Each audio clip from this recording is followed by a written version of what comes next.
Bueno, güey, como todos los miércoles, aquí están Ramón Alberto Garza y Salvador Borrego para nuestra mesa de análisis. Ramón Alberto, muy buenas noches. Buenas noches a ti y a todo el auditorio. Gracias por estar con nosotros. Salvador Borrego. Buenas noches, un gusto, como siempre, estar con ustedes. Bien, muchísimas gracias. Pues comenzamos, desde luego, el tema, como ya lo habíamos adelantado, lo que hoy se dijo en esta sesión de la Sala Superior del Tribunal Electoral del Poder Judicial de la Federación. Había trascendido que hoy pues darían un veredicto, ¿no? Que habrían de revocar la designación de Arturo Salinas como gobernador interino de nuestro estado. Lo cierto es que no fue de esa manera lo que sucedió el día de hoy. La solución fue aplazar para mayor análisis este proyecto, ¿no? Esta resolución, entiendo que había sido por parte de la magistrada Yanín Otálora, la que había presentado este proyecto para, pues, eventualmente dar una revocación, ¿no? A este nombramiento de gobernador interino. O sea, la pregunta aquí es, ¿qué va a suceder con el interinato en el estado de Nuevo León? Porque hasta el momento, pues, tenemos algo así como 3 gobernadores. Samuel García, Javier Navarro, que proponen como secretario, como encargado del despacho, y Arturo Salinas, que es el gobernador interino designado por el Congreso. Ramón Alberto, el que se acumule esta semana. Más lo que se acumulen de aquí al próximo 2 de diciembre. Gregorio, primero es triste que muchos medios de comunicación se fueran con la finta y dieran por hecho que la propuesta de Yanín Otálora, la magistrada, fuera a ser ya votada y aceptada como tal. ¿Qué fue lo que pasó? Básicamente tenemos un tribunal que debía tener 7 personajes para hacer la votación. Y fueron 5. Son 5 porque no han elegido 2. De los 5, 3 rechazaron lo que propuso Yanín, solamente Reyes Mondragón, quien, por cierto, ya en el pasado había hecho algo contra Arturo Salinas en una ocasión anterior, una elección. Ahí hay un caso que hay que analizar próximamente, pero vamos a regresarnos al punto. La mayoría de los personajes, de los magistrados, rechazaron el asunto y lo aplazaron. ¿Por qué lo aplazaron y no se rechazó?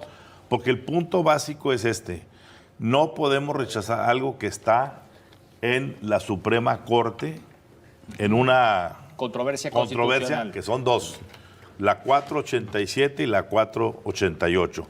Esas 2 controversias ni siquiera hoy, Gregorio, están enlistadas para ver discusión. Pero el punto básico es muy simple, señores, este interinato no es un asunto electoral, no es por elección popular, es un mandato del Congreso del Estado.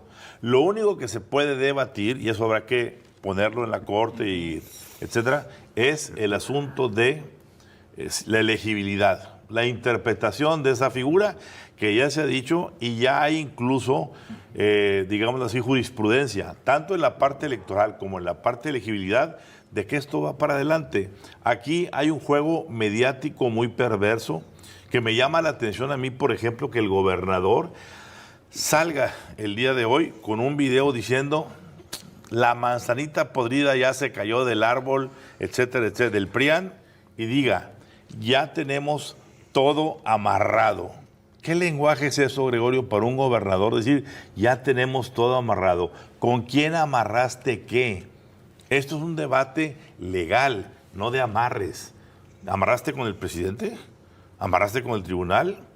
¿Amarraste con la Corte? Sí. Entonces, cuidado, porque no nos vayamos con la finta. Hay que esperar a que esto se asiente, pero por lo pronto tenemos una sola realidad.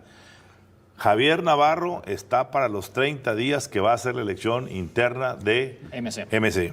Y a partir del 2 de diciembre, por disposición del Congreso soberano, es Arturo Salinas Garza. Es lo que hay hasta el día de hoy. Si la Corte se digna a acelerar esto, porque también dijeron que era urgente, no hay urgencia, ya se dio la licencia y ya hay un interino. ¿Cuál es la urgencia? Entonces, si la Corte ¿de quién? Pues lo hace urgente, ¿sí?, regresará entonces al tribunal. El tribunal tendrá que decidir si sí o si no. Por lo pronto, el estatus sigue siendo el mismo que la semana anterior y no varía. Doctor Salvador Borrego, a ver, entonces, ¿qué va a pasar con el interinato aquí en el estado de Nuevo León? Pues no sabemos, eso es algo que los jueces van a definir, los tribunales. Pero yo lo que creo es que la cortesía política a la que nos referimos la vez anterior y el sentido básico democrático también indica que la salida normal, pues, es que el que quede en el encargo, pues, interino debe ser alguien del partido que fue por los ciudadanos, decidido para gobernar, ¿sí? Es claro que en esta situación donde hay una fricción y una serie de conflictos, pues se presta para este tipo de cosas. No estamos justificando ni una cosa ni la otra. Creo pues que lamentablemente ya se han perdido muchas oportunidades para bajarle el tono, para lograr acuerdos, para lograr consensos y que esto transite de un modo pues más terso, ¿sí? Sobre todo pensando en el bien del Estado, porque solamente de pensar que entre un gobernador con una idea distinta por 6 meses, los ajustes que pudiera hacer pudieran dislocar un poco la ruta que lleva este gobierno. Y entonces, pues, no podemos dejar de considerar que un escenario muy probable es que Samuel, si en caso de que logre la candidatura, pierda. Pues va a regresar a rehacer algo que se distorsionó. Sería más conveniente que él simplemente siguiera la misma ruta porque se quedó en manos de personas que continuaron las cosas con la misma lógica que llevaban. Entonces, bueno, el asunto pues es que no estamos en esa tesitura de lograr acuerdos, estamos en una situación donde pues te están dando hasta con la cubeta y bueno, pues vamos a esperar a ver qué sucede. Ramón. Yo con todo respeto disiento del doctor en la parte de que debía ser del mismo partido.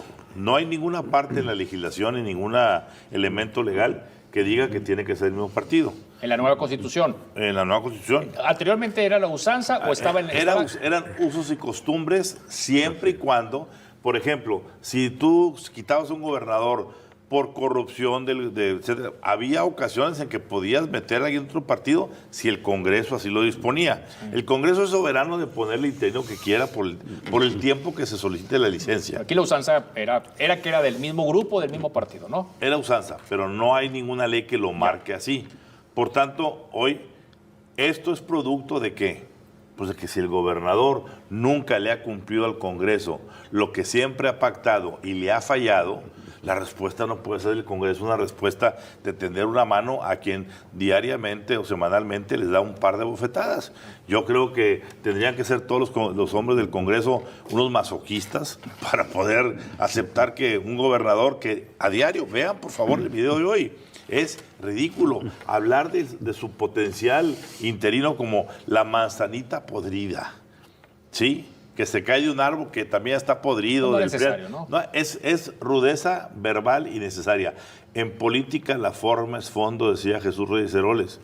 Y en este caso Samuel García está aplastando todas las formas, pues que no se queje de que la respuesta de enfrente sea exactamente, porque ya le mostraron 20 veces acuerdos que él no cumplió, sigue sin hacerlos y la violencia está presente.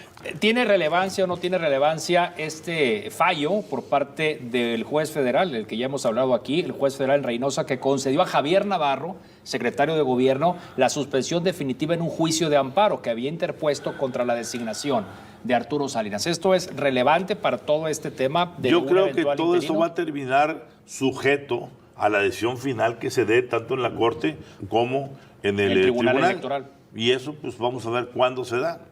Hasta ahorita el bote está pateado. Punto. ¿Verdad? ¿Comentario adicional para este tema? Al final de cuentas, en estas cosas casi siempre la gente recibe lo que merece. Y yo creo que para el baile vamos. Claro. ¿Cuál gente? Cosecha lo que siembras. Todos. Cosecha lo que siembras. Particularmente los actores políticos, claro. Me refiero. ¿Sí? Así es. Siguiente tema, aprovechando que estamos con situaciones polémicas, políticas también, pues lo de Arturo Saldívar. A ver, yo ya no entendí todo lo que sucedió un año antes. No es causa grave que haya presentado la renuncia quien fuera ministro de la Suprema Corte, fue ministro presidente, tuvo sus choques fuertes, recuerdo, con Felipe Calderón hace algunos años, hace algunos sexenios, pero pues entonces, ¿cómo estuvo actuando Arturo Saldívar durante el sexenio del presidente López Obrador, cuando ya lo vimos retratado con la virtual candidata de Morena a la presidencia de la República? Esto fue, Gregorio, un fuera máscaras. A ver, Arturo Saldívar siempre supo mantenerse en una frontera en la que la mitad de la gente decía, qué gran jurisconsulto tenemos, ¿no? Como ministro de la Corte y luego como presidente. ¿Por qué? Como bien lo dijiste ahorita, en el caso de Felipe Calderón, él denunció a la familia Calderón que le metió presiones para hacer En el caso de la guardería, de los 49 niños muertos en la guardería en Hermosillo, como era de la familia Calderón, parentescos ahí, presiones para que no actuaran. También en el caso de Flores Cassés y García Luna y todo lo que ocurrió ahí. Esa parte le valió palomitas muy importantes. Pero de pronto, al ser presidente de la Corte, se empezó a ver obsequioso con el poder y se convirtió ya en asiduo visitante de Palacio Nacional. Perdón, pero hay una separación de poderes. Y el Poder Judicial, que el elemento presidente de la Suprema Corte es la máxima autoridad judicial del país, no podría estar yendo a rendirle pleitesía al inquilino del Palacio Nacional. Y eso le valió una cantidad importante de tachas que él la salvó con un hecho. Cuando López Obrador quiso ampliarles 2 años su tiempo para que fuera presidente de la Corte, él terminó diciendo, no voy. Y eso le dio una salvadita así por encimita. Pero no voy cuando ya sabía que no iba. Exactamente. Porque dejó correrlo todo. Dejó correr el proceso, pero al final dijo no. Y el presidente lo insultó, y etcétera, etcétera. Pero al final del día, ¿qué pasó? No entendemos hoy, bueno, sí entendemos, no podemos ignorar los hechos. A ver, él tendría que salir hasta el día 1 de diciembre del 2024, porque él entró el 1 de diciembre del 2009. Son 15 años. 15 añotes. 15 añotes que tienes que pasar ahí. Bueno, puedes únicamente, constitucionalmente, por causa grave renunciar. Aquí no hay causa grave. ¿Qué es lo que está haciendo? Ojo, renuncia antes del 1 de diciembre, que te dé el tiempo para que si vas a aspirar, si fuera el caso, a un asunto de elección popular, como el Senado, por ejemplo, ¿sí?, tengas los 6 meses anteriores de no haber recibido un ingreso de parte del sector público. No puede aspirar en 2 años ni a ser fiscal, como es su sueño. Ni secretario de Estado. Ni secretario de Estado, nada. Bueno, por ahorita ya dijo Claudia Sheinbaum que va a ser su asesor jurídico. Y de ahí lo que siga.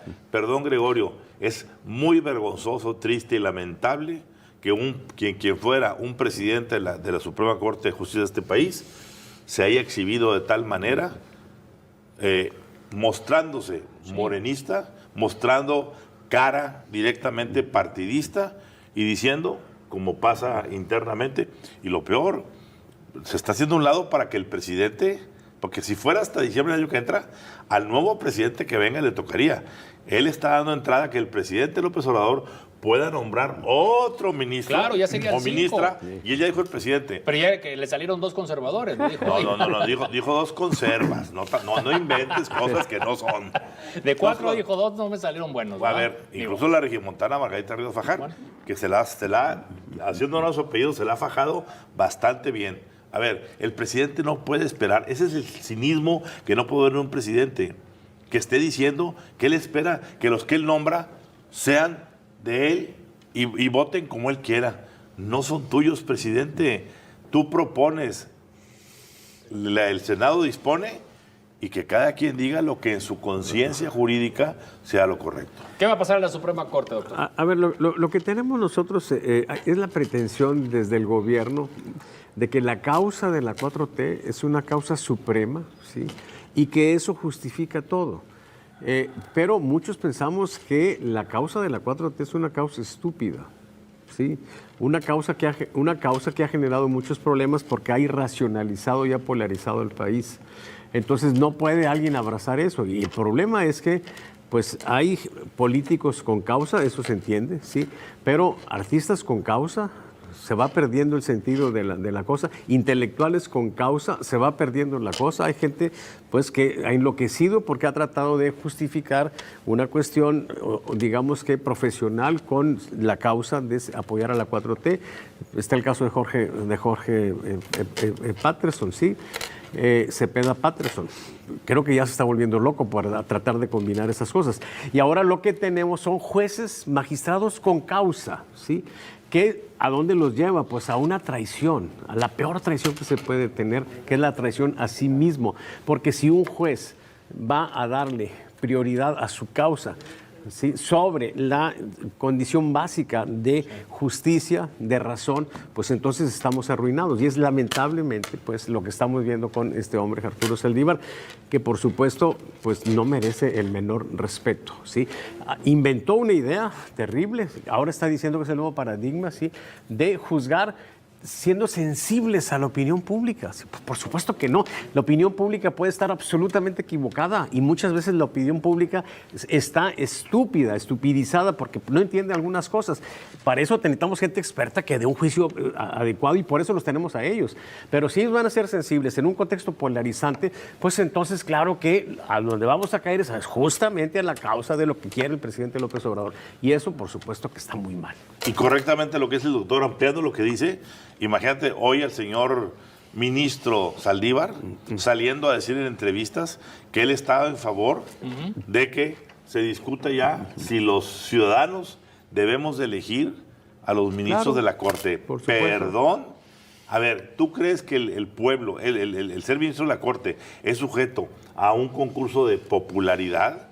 Pues hombre, yo quiero ver mañana a algún personaje cómico por ahí sentado en la corte porque el pueblo lo eligió de esa manera. Claro. No, señores, esto no es de elección así de popularidad.